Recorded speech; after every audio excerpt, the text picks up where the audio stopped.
वरचने मुनिवर चुकानु कहती माझा कपिंद्राई करो पाची पावणे निरोप सत्वरा माझा द्यावाई. हनुमंताने सांगितले महाराज तुमचं दर्शन झालं आणि जखमेला आनंद वाटला.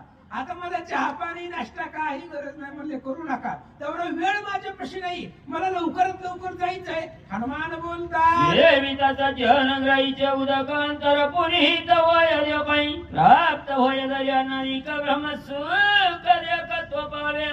म्हणून हनुमंताने सांगितलं महाराज तुम्ही मला सज्जन दिसतात आणि सज्जनाच्या घरचं पाणी जरी पिलं तरी सुद्धा ब्रह्मसुख त्याला प्राप्त होतं, ब्रह्मसायुज्य त्याला मिळतं असं हनुमान बोलतात. सज्जनाच्या घरचे अन्न घ्यावे बळ्याची मागवणी नाही तरी आपण जीवन तरी मागावे.